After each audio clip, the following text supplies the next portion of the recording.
Good morning. A little different video today. I'm not actually doing any work today. Why, Jazz? Why aren't you doing any work today? Because I did it last night. That's why I'm not doing it today. Why didn't you do it last night and not show us? Well, I'll tell you why. Because it sucked. It was 9 hours of pure hell. Well, what did you do? Redid the AC on the Hell Pony.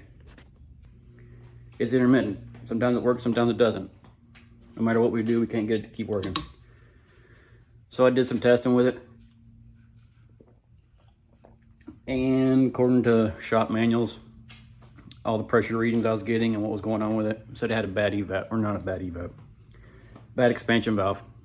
So I replaced the expansion valve, and the expansion valve is way up under there. I don't know if you can see it. It's way up in that hole back there. Of course, I swapped that out, and when I did, I swapped out all the hoses, swapped out the condensing coils, dryer, all that good stuff. New compressor. Only thing I didn't get brand new was the evaporator coils. Don't want to take the dash apart to get to that. Replace all that. Only problem was the brand new compressor I got in didn't want to work. I put it on there, clutch wouldn't engage. Trying to put Freon, it's not taking Freon. I tried to jumper the clutch, it wouldn't turn on. I ended up putting back the original compressor back in it, and it worked just fine. Worked all last year. This year, kind of doing the same thing, but on the way to work in the mornings, it works just fine. It blows cold, it'll freeze you out. And then on the way home, it works about 10-15 minutes, and then it starts blowing just ambient air again. So I did some testing on it. From what I saw, just a little bit, it said it was overcharged, it had air in it. I didn't think it was overcharged, but the compressor was making kind of a funny noise. I didn't like it.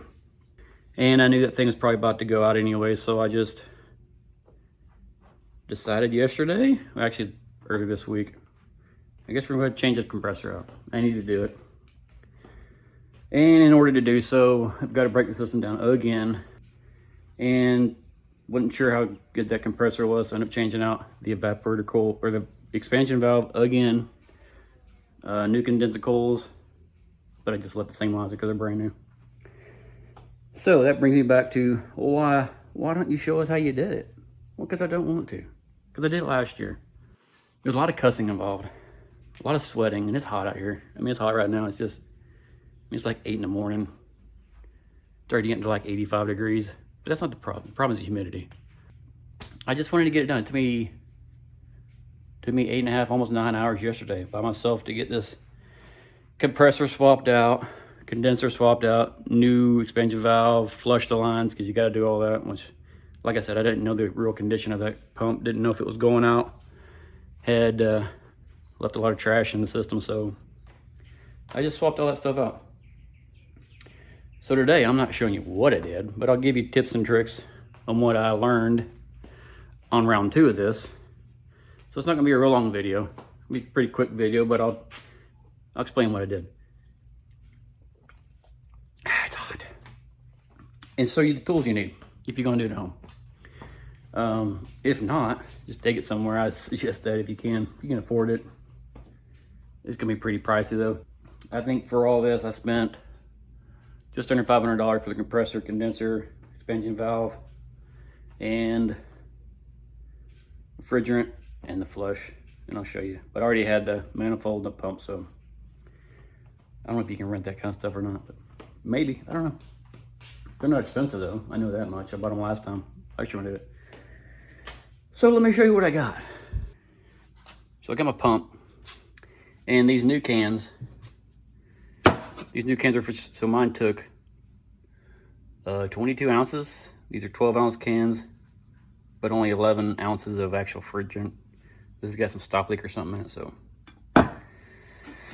With these new cans, you need this self-sealing tap. So my kit came with, when I bought this pump, it came with this whole kit. And it comes with the old style taps, which you can't use with these. You can't use these new style cans. I tried, I didn't know. You got to get one of these. Mine's actually broken, but you got to get a self-sealing tap for the self-sealing cans. New seals and O-rings. Here's the part number for anybody cares. At least for this car. There's the part number. That's for the Camaro. Pag oil. Here's the clutch, which I ended up having to go to the parts store and getting the aerosol top, which sucked because I ordered this when I ordered all my other stuff, and this was coming in late. It was showing late. So I canceled the order, but then it ended up showing as I'm in the middle of flushing, so, or after I finished already flushing it, but you'll need some flush. And I bought this little doodad. If you use the one from the store, it's just an aerosol canner. It comes with a little tip on it. You can use that. But pretty much all you do with this, you fill this however much. I wouldn't fill it more than a quarter of the way. Pressurize it up to, looks like 100. And then, well, you fill it up. Shut the valve off. Shut the valve off, and then you're pressurized and ready to go. So flushing the expansion part of it, let me show you. So, like I said earlier, the expansion valve's way up under there. It's kind of hard to get to. And if the hose is out of the way, trying to back flush the evaporator coils, it's not very easy. So I just took my old expansion valve. If you take this plug off, there's a spring in there and a little check valve. Ditch all that. I left this out while I was drilling it. Anyways, I took a drill bit, same size as this innermost ID, and drilled halfway into this down here. We leave this hole off, you can, or this plug off, you can see down in there. Drilled halfway into that way. Then I flipped it over, did the same thing on this side. So now you can see, I'm working backwards here. Yeah, you can see. Can you see through it? The fluid comes through here, but before it's kind of blocked off. So I just made it flow better. So I'll save that if I have to do this again. And then I use this little tool. This is it's supposed to be for putting on or installing the stretch belt, which doesn't work. I don't know how to use it, or I just don't know what I'm doing. Or I'm doing it wrong. Something's not working. It doesn't work for me. So I just do it by hand. Steps to doing this. It's really easy. You only need a couple tools. You need a 13 millimeter, a 10 millimeter socket, ratchet, or of course a ratchet if you're using a socket. That's pretty much mostly everything to get this thing apart. But I took my intake off. Of course, 10 millimeter bolt there, whatever you've got. I don't know if you get stock or whatever, but intake had to come off. Of course, the stupid plastic cover had to come off. Catch can had to come out of the way. If you ain't got one, you ain't got to worry about it. You got a couple 10 millimeters here, 13s holding on the fan. Unplug it, take those out. It comes right out. I didn't have to take any of this apart. Of course, it was kind of tight. Of course, this is already out of the way, but you can get it out of there. I think it's a 5/8. Gets this belt off. That was all pretty easy, pretty straightforward. You can see the stretch belts down here. That I just put a screwdriver under there, turned it over with a big breaker bar. I believe it's a 22 millimeter on that snout bolt. I got that off, and that was pretty much the easiest part of all of this. Then down in yonder is the compressor. You can see it down there, all nice and new. Maybe you can see it, maybe you can't. But it's down in there. You got 4 bolts, 2 on the front here and 2 on the back. One of those bolts back there you can just leave in. You can take it pretty loose, but it kind of sets the. Let me show you. Got the old compressor over here. You can see there. So this is the bottom back. You can just loosen it up, and this kind of sets it on there, so you don't have to take it all the way off. And it kind of helps when you're putting it back in. So you don't need to take that bolt all the way out. Let's see. So we got all this off now. So all this is off. Oh, you need to make sure you drain it. Yeah, you got to make sure that you have this stuff evacuated. If you have an evacuate, if you have something or a machine to evacuate it, that's badass. I don't. So I just took it to a local shop and had them evacuate it for me. But after it's evacuated, ooh my, you can really see how dirty it is. But after it's evacuated, you can start taking these lines apart. So there's a 13mm bolt holding the lines onto the top of the compressor. You can take that off. I found it easier to take all the bolts out of the compressor. It gives you a little more, because those hard lines are on there. You got to have it lined up just right. But I think it's easier just to take the compressor completely loose and then take that line off. And then you've got two lines down here. You got one here on the side of your condenser, and you got another one a little bit lower down. 10mm bolts there. You got a 10mm here, and then those lines are all loose. Now up inside there, the expansion valve, you got a 10mm to take both of these lines off. You just take this one off. It's just that one line. But up in there, you got to get that 10mm off, and it'll loosen up all those lines. So those are all your lines loose. Now to get your expansion valve off, there's torque sets, and I believe I've already got my stuff put up in there. I believe the T25, I think, maybe, or maybe smaller. You're gonna need that to get the expansion valve out. And I also found that if your 10mm stud in there comes out, just thread it back in, and you can get that. You can use that to pull the expansion valve out. If not, it's kind of hard to get out. I wouldn't know how else to do it. So that covers the removal. Let's see if I missed anything. I don't think so. Taking it out wasn't that bad. It's putting it back in, it's kind of a pain. And the flush is really a pain in the ass. Once you have all your lines loose, you got your compressor out of the way. Your condenser.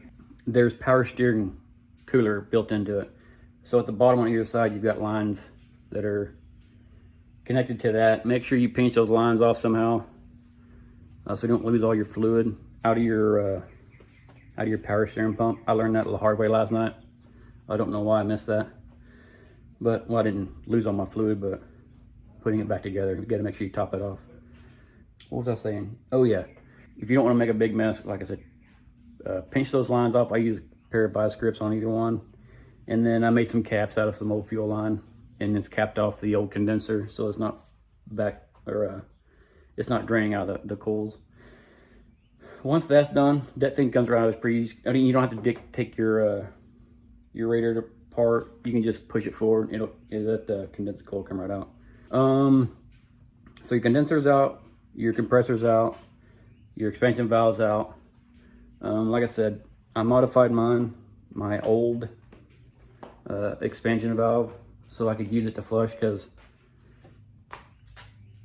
let me show you. It's so far back up in there. Modified this one. And I'll take, god dang, back up. And I'll tell you why. Because getting up in here, even with that little flushing can they had, it's way back up in there.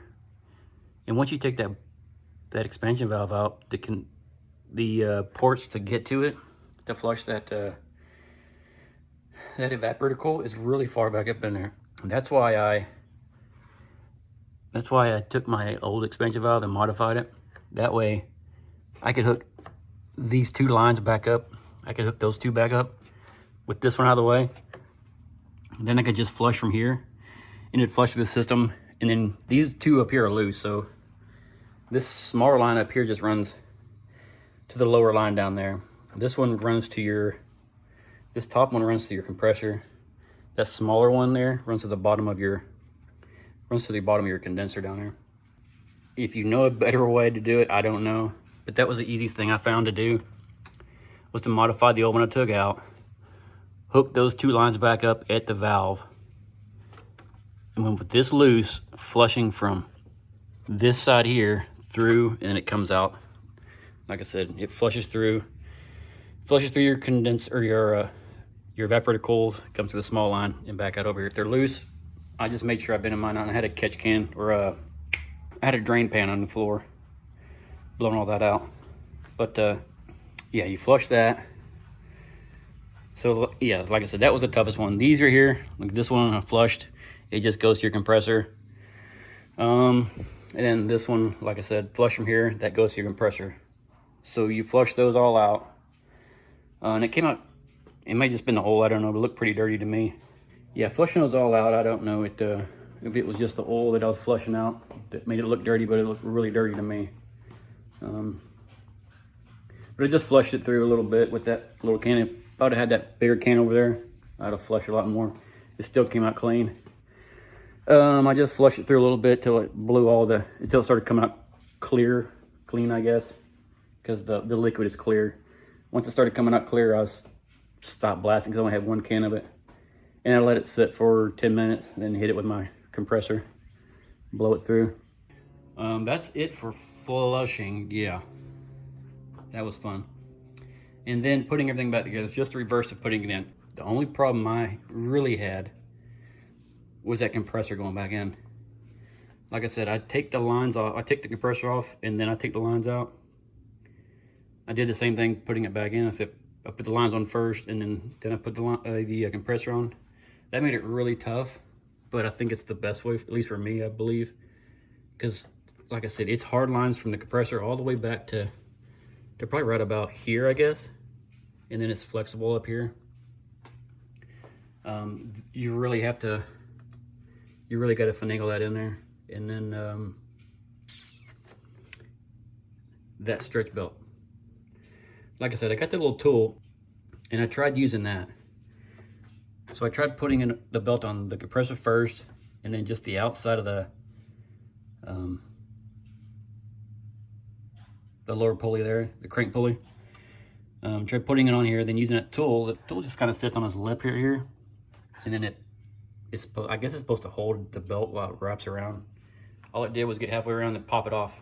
So I didn't use it. What I ended up doing was putting the belt on the pulley, this big pulley here, the crank pulley, and it's spot on the back where it's supposed to be. And then I put the belt, just grabbed under it with my hand and held it on the rib. So the top half of it is going to be, if you reach down there and just hold it on with your hand like I was doing, the top half of the belt is going to be in front of the clutch there. And then I just use my breaker bar to slowly turn over the crank, and then just hold the belt on. Now once it gets on there, at least for me, the top of the belt up here was trying to ride off the back. I just made sure it still rode on the bottom because I'm turning the breaker bar. I'm turning the crank I'm turning the crank clockwise, so the bottom of the belt will be the lead. And then once I did it, it didn't take very much. It didn't take very many cranks, but it ended up walking back down where it's supposed to be. So if you know how to use that little tool to get those belts on there, good on you. I don't. I just found it easier to do it that way. If you know how to do it, put it in the comments. Didn't work for me though. I've watched all the YouTubes on it. What was I talking about? Got rudely interrupted. I guess it's not rudely. He lives here. Kid decided to come home from practice or something. I don't know what he's doing. What was I talking about? The belt. Yeah, the belt. I don't know how to get that stupid thing over that tool. I just use my hand. It goes on just fine for me. So, we got everything connected. Got the belt back on. Did we get everything connected? Well, oh, yeah, the condenser just slides back in like it came out. Reconnect everything. It was a pain getting those little spring clamps on there. Those things are pain in the ass, but I got it on there. So before I put all this back in there, I reconnected the hoses, the lines. Ooh, put new seals in it. Got to put new seals in it. Reconnected everything, and then I don't think I showed this when I showed what you need. You need a manifold. You need a manifold. So I put my manifold on it. Hooked up my vacuum pump. Your vacuum pump just hooks to the yellow line here. Boop. Back up. and you hook up your high side and your low side lines. Of course, these are already closed. You got all this hooked up. Turn your vacuum on. I didn't bleed it last night. Bled now. What a jackass. What a jackass. Guess I'll have to clean that up. Anyway. Hook your vacuum pump up. These are already closed. And then you got your connectors on here. If you don't know how to use a manifold, Google it, look it up. It's not hard. Hook your vacuum pump up, turn it on, open those up, and you're gonna pull. Your vacuum is gonna come down here to the 30. See the 30 there? This indicator is gonna come down to 30. Once it gets to 30, close these bad boys off. Boom, boom. Turn your pump off and let it sit for. So you got a vacuum pulled on it. You've already done your leak down. Now you're ready to. You've already done your leak down. Now you're ready to put the refrigeration to it. What you're gonna do? You're gonna close these off. Once you get it, you know you've been running your vacuum for 30 minutes or whatever. Close these off. You take your vacuum pump off, and you're gonna connect this. You're gonna connect. Back up. You're gonna connect your yellow hose. See, I told you it's broken. To your tap here, and you screw your tap onto your can first, and then connect your hose to it. Once you do that, leave these closed. All right. Then you open your valve on this, so you get refrigerant going through your line. Again, leave these closed. Engine's running, max cool going. Leave these closed. You're gonna want to purge the air out of this line. So just hit this a couple times. Don't do a lot. Just make sure you get refrigerant coming. You get a solid mist of refrigerant coming out. Now you know you have no air in this line. Leave this one closed. Do not touch your high side. Open, just crack this a little bit. You'll start seeing refrigerant coming through your side glass.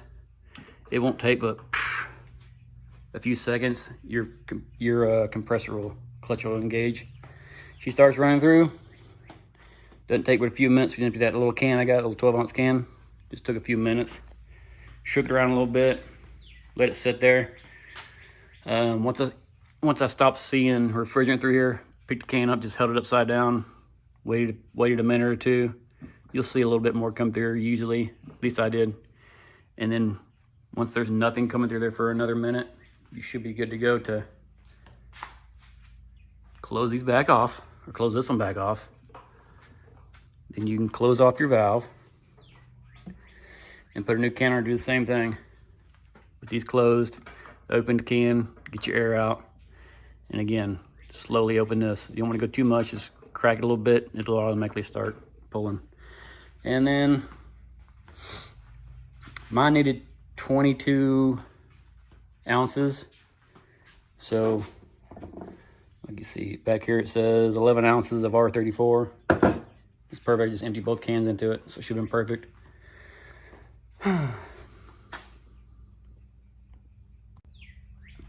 But that's pretty much it. Again, this is not a delightful process, especially when it's humid outside and you're working on the concrete. This was not fun. That's why I didn't film it. It was just a lot of cussing, a lot of sweating. There was some crying involved, probably.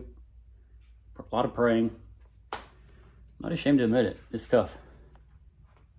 But it's doable. It's doable. Again, I spent $400 on it. I mean, if you have to get the manifold and the vacuum pump, I think that was another $40 for both of those. You can do this for about $500. Again, that was a compressor, the expansion valve, the condenser, that even included the fancy little can here. It included this. and this. The refrigerant comes in at 50 bucks, so we'll call her 600 bucks. Dealership, I don't know what they're gonna charge your local shop. I don't know what they're gonna charge. It's gonna be pretty, I'd assume it'd be pretty expensive. I guess it would be more than, or I guess 1,500 bucks maybe, because they're gonna charge you way over for that compressor and all those parts. That compressor is only 180 bucks and it's a GM original part. It's the updated one, I guess. The one I took out had a different model number, but that's what the GM parts website was saying was for this one, so that's what I went with. I think that's it. I think I got all of it. If there's anything I missed, or if there's anything you guys would have done different, put it down in the comments. Besides going to dealership, because I'm not doing that. It costs way too much. And again, I don't trust the dealerships anymore. They've already screwed me over a few times. Go watch the tire, one of those videos I did where I'm talking about the alignment on it, on Nacho. But I think that's a wrap. We got to get Steven in here now. We got to work some pass lock stuff on that one, so we'll get it in here. Don't know if I'm doing a video on it. I usually don't do a lot of videos on Steven. What was I talking about? Because I just recorded all that, and well, I didn't actually record it. So I didn't hit the record button. So what was I talking about? I was talking about Steven. Talking about Steven and what we're possibly going to do that here in a little bit later, but I don't know where it got recorded. There may be a video, there may not be a video on it. Barrett doesn't like to be on video. That's his truck. So I make him do the work on it, which he enjoys doing. So the more I can teach him now, the better off he'll be later. If you can do basic maintenance with basic hand tools, you probably should do it. It's gonna save you a lot of money. You gotta teach them while they're young, if they're into it. If not, it's just not worth it. They don't wanna learn. You're just gonna get frustrated, so. But Barrett likes to learn on his truck, so there may be a video on it, there may not be a video on it. We'll see.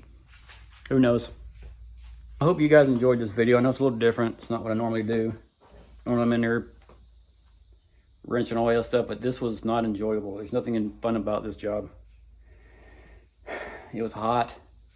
It's frustrating. It's dirty. I hate freaking messing with fluids. One thing I forgot. My lesson.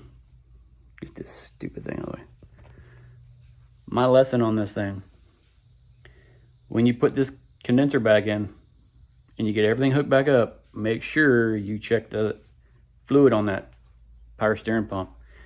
I didn't, for whatever reason, I couldn't get it to my thick, stupid head that was power steering pump pouring all over me while I was under there.